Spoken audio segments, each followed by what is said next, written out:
1976 was an especially violent year for Jamaica. There were two warring political parties at the time, the Democratic Socialist People's National Party and the capitalist Jamaican Labour Party. The CIA was secretly sending weapons to the conservative JLP in order to destabilize the country and undermine the ruling government. Armed gangs from both sides warred in the streets, and innocent bystanders were often killed in the crossfire. Blackboards in a local school were so full of bullet holes they became unusable, and a couple of downtown theaters had to resort to projecting films against a brick wall because the screen had been shot to pieces.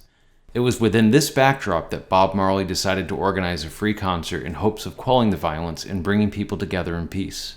Already a national hero, Marley approached Prime Minister Michael Manley with the idea of holding the concert. He made it clear it wasn't to be political in any way. He distrusted politicians and blamed them for the violence, and didn't want anyone to think he was supporting either party.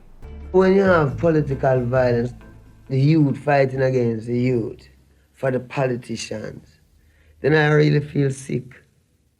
So you find none of them really doing anything good for the people. It's divide and rule. Marley also had friends in both PNP and JLP-controlled neighborhoods, and felt choosing sides would do little to end the shootings. More importantly, openly supporting the government would put him and his inner circle in danger of attacks from JLP gunmen. The concert was initially being held at the Prime Minister's residence, which made sense given it was co-sponsored by the Jamaica Ministry of Culture. Once flyers were posted, however, the Prime Minister announced a general election 10 days after the concert.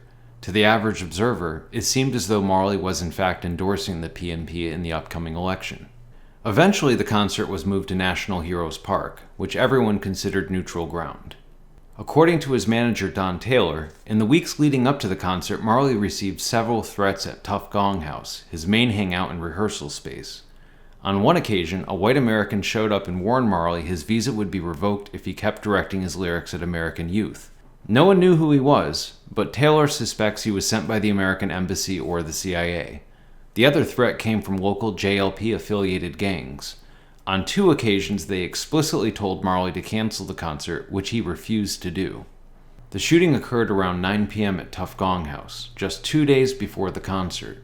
There had been armed guards protecting the house for the past week, but for some reason they didn't show up that evening. Ironically, the band was upstairs rehearsing I Shot the Sheriff when the first bullets were fired. Marley was downstairs eating a grapefruit when a gunman emerged from the doorway and started shooting.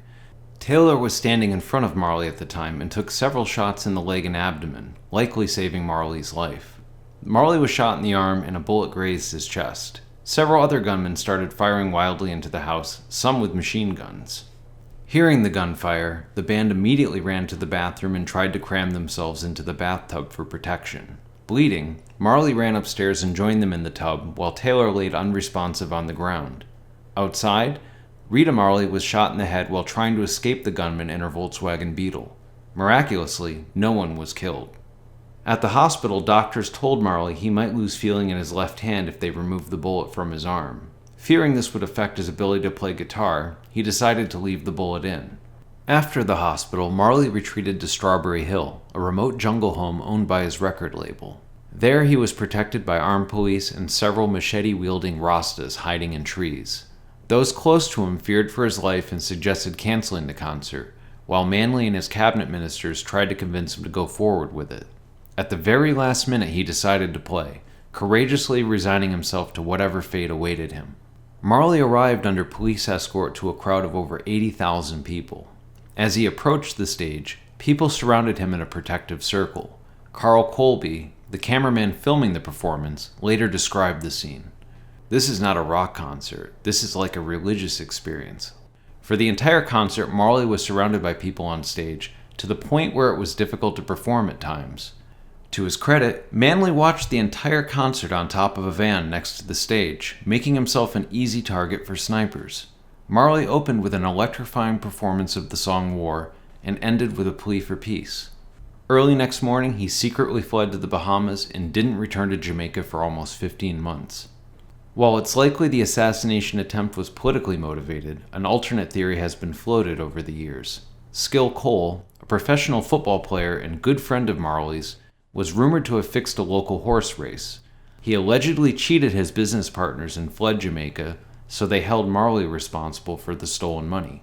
After a tense standoff, he agreed to give them $2,000 a day until the debt was paid.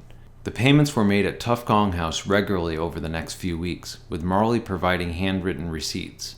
The week before the concert, however, armed guards prevented Cole's partners from collecting the money, which provoked the assassination attempt. Others note cameraman Carl Colby's father was the previous director of the CIA, reinforcing the political narrative around the shooting. The truth is, though, we don't know who ordered the assassination of Bob Marley, and we probably never will.